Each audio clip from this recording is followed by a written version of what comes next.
നമ്മുടെ സംസ്ഥാനത്ത് ബന്ധുവേതര അവയവദാനം നടക്കണമെങ്കിൽ ദാതാവും സ്വീകർത്താവും ഒരു ഓതറൈസേഷൻ കമ്മിറ്റി, ഒരു 7 അംഗ അടങ്ങുന്ന ഓതറൈസേഷൻ കമ്മിറ്റി ഇടുമ്പോൾ ഹാജരായി ആ അവയവദാനത്തിൽ യാതൊരുവിധ സാമ്പത്തിക ഇടപാടുകളില്ലെന്നും ദാതാവും സ്വീകർത്താവും തമ്മിൽ നേരത്തെ പരസ്പര ബന്ധമുള്ളവരാണെന്നും തെളിയിക്കേണ്ട കുറേ രേഖകൾ കാണിക്കണം. ഏകദേശം 10-12 രേഖകളുണ്ട്. അതിന് വില്ലേജ് ഓഫീസറിൻ്റെ സർട്ടിഫിക്കറ്റ് ഉൾപ്പെടെ, പോലീസിൻ്റെ ക്ലിയറൻസ് സർട്ടിഫിക്കറ്റ് ഉൾപ്പെടെ, അങ്ങനെ കുറേയേറെ രേഖകളുടെ അടിസ്ഥാനത്തിലാണ് കമ്മിറ്റി ഇത് തീരുമാനിക്കുന്നത്. നമ്മളിൽ എപ്പോഴും മനസ്സിലാക്കേണ്ടത്, കഴിയുന്നതും കേരളം ഒരു ദാതാവിൻ്റെ പൂൾ ഇൻക്രീസ് ചെയ്യേണ്ടത് ഒരിക്കലും ജീവിച്ചിരിക്കുന്നവരുടെ അവയവദാനത്തിലൂടെയല്ല, മരിച്ചവരുടെ അവയവദാനത്തിൽ കൂടെയാണ് കൂടുതൽ അവയവദാതാക്കളെ കണ്ടെത്തേണ്ടത്. ഒരിക്കലും നമ്മളൊരു ജീവിച്ചിരിക്കുന്ന ഒരു വൃക്കയോ അല്ലെങ്കിൽ ഒരു ഭാഗമോ കരളോ എടുക്കുന്നത് ഒരിക്കലും നൈതികതയല്ല, എത്തിക്കലല്ല.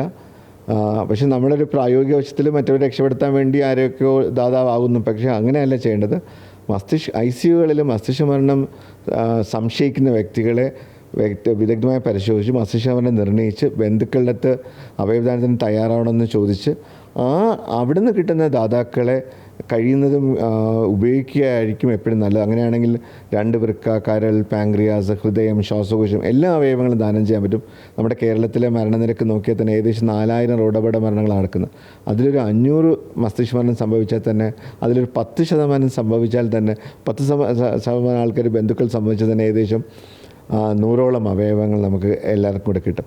അപ്പോൾ ഇത് നമ്മൾ പ്രോത്സാഹിക്കാതെ നമ്മളെല്ലാവരും ഈ ജീവിച്ചിരിക്കുന്ന അവയവദാന പ്രക്രിയയുടെ കൂടെ എങ്ങനെ പോവുകയും മസ്തിഷ്ക മരണ അവയവദാന രീതിയെ തന്നെ മൊത്തത്തിൽ സംശയത്തിന് നിഴൽ നിർത്തി ഒരു സൈഡിൽ കൂടെ ജീവിച്ചിരിക്കുന്ന അവയവദാനം പ്രോത്സാഹിപ്പിക്കുകയും ചെയ്യുന്നത്. ഇതൊരു ആരുടെയെങ്കിലും താല്പര്യമാണോ എന്ന് ചോദിച്ചാൽ അതും സംശയിക്കുന്നത്. അതുകൊണ്ട് നമ്മളെപ്പോഴും, കാരണം ഞങ്ങൾ 2016-17 കാലഘട്ടത്തിൽ മസ്തിഷ്ക മരണ നിർണ്ണയം കൂടുകയും ഒരു 70-75 വരെ ഡൊണേഷൻ എത്തിയപ്പോൾ ഈ ലിവിങ് ഡൊണേഷൻ്റെ, അതായത് ജീവിക്കുന്ന അവയവദാനം ഗണ്യമായി കുറഞ്ഞു. അപ്പോൾ നമുക്ക് മനസ്സിലാവും ഇതാണ് നമ്മുടെ ഒരു സൊല്യൂഷൻ, ദാതാക്കളെ കിട്ടണമെങ്കിൽ മസ്തിഷ്ക മരണം. പക്ഷേ ഉടൻ തന്നെ അതിനെതിരെയുള്ള വളരെ വലിയ സോഷ്യൽ മീഡിയ ക്യാമ്പയിനും എല്ലാം വന്ന് മസ്തിഷ്ക മരണം തെറ്റായി നിർണ്ണയിക്കപ്പെടുന്നു. അതങ്ങ് താഴ്ന്നപ്പോൾ പിന്നെയും ജീവിച്ചിരുന്ന അവയവദാനം കൂടുകയും ഇപ്പോൾ ഏകദേശം ഒരു വർഷം കേരളത്തിൽ 1300 മുതൽ 1400 വരെ വൃക്ക ശസ്ത്രക്രിയയിൽ ട്രാൻസ്പ്ലാന്റ് നടക്കുകയും ലിവർ ഒരു 300 മുതൽ 400 വരെ ലിവർ ട്രാൻസ്പ്ലാന്റ് ശസ്ത്രക്രിയയും ജീവിച്ചിരിക്കുന്നവരിൽ നടക്കുന്നുണ്ട്.